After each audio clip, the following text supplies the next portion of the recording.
Good day to you. My name's Ner, and this is a brief tutorial on how you can set up your own tabletop RPG game in the setting of Spiral Knights.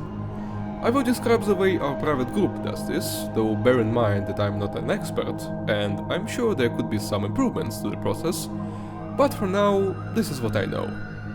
You will need just a few things for this. The Knight Launcher, the tabletop simulator, and some kind of graphics editor, nothing fancy.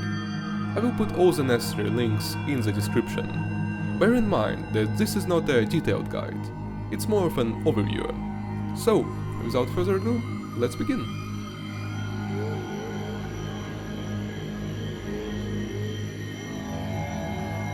This is the model viewer. We put together any models we want here.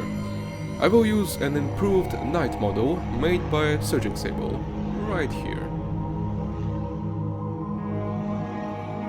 In this tutorial, we're going to create several sprites for our tabletop scene.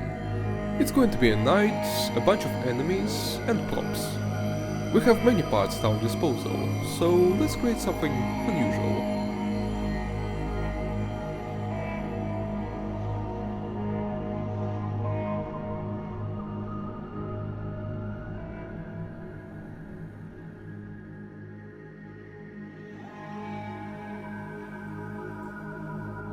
We're almost done here. We just need to remove particles, like this shields effect. Boom.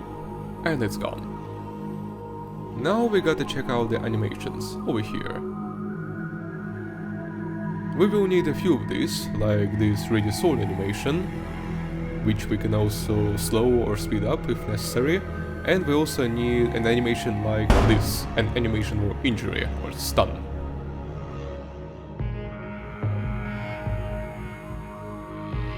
But this animation is not quite what I need, and so in order to change it, I will go into this tab and switch it up, because not all animations are quickly accessible. We will need the Guardian animation, right here. This animation is much more, I would say, compact. It will serve us well when we create a 2D sprite. After this, we change our height to the highest one.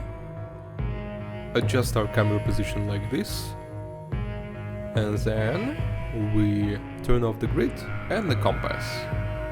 The next step is to change the background color to something much more bright, something which will be easier to cut out in the graphics editor.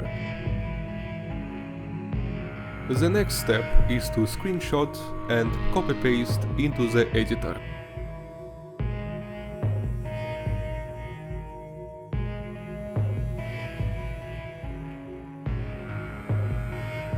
And now we begin the process of deleting the background.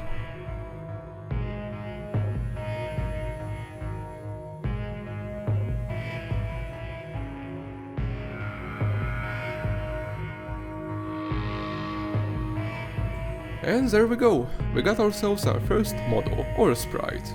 A knight in shining Viking armor.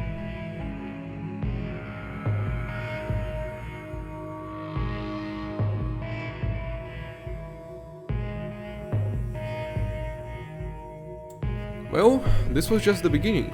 We need several sprites for one character. In this case, for a knight, I usually create 4 kinds of sprites. One for the idle condition with weapons, second one for civilian situations without weapons, the third one you can see here, it is the injured state or the stun state, and the fourth is of course the death animation.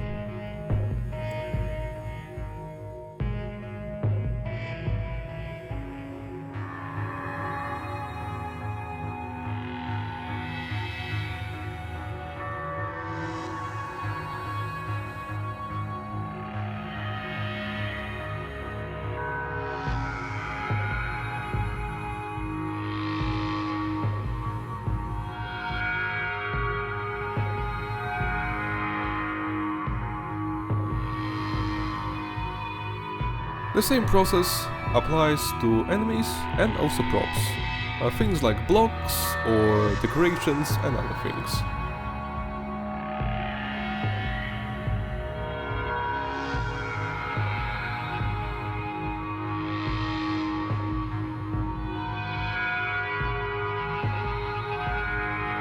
And now it's time to open the map editor to create an arena for our characters. We will use the room of the custom level from the collector mission. This one. Yes, you heard it right. There is, very fortunately, a way to download levels directly from the main game, so we have many rooms readily available to us.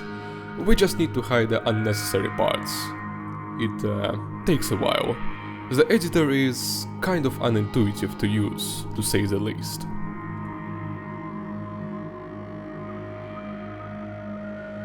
Having found and cleared out the room, the last step is to turn on the grid and choose the appropriate color for it.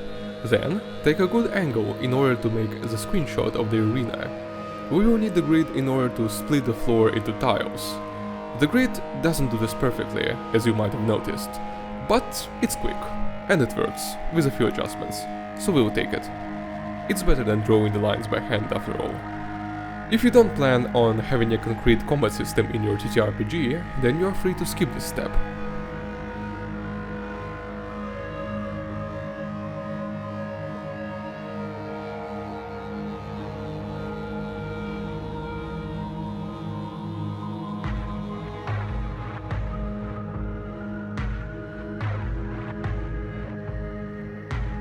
And now, the last step. Create a custom board and upload your room into it.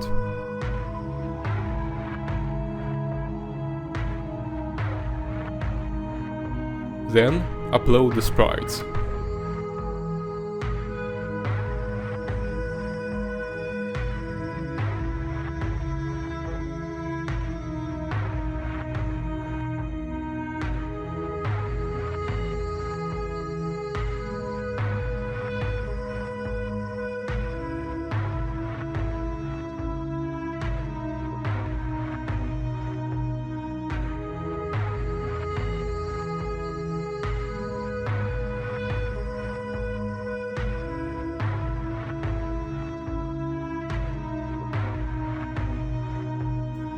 If they have several states, unite them, there's an option for that. You can then very quickly change between them.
Thank you for watching.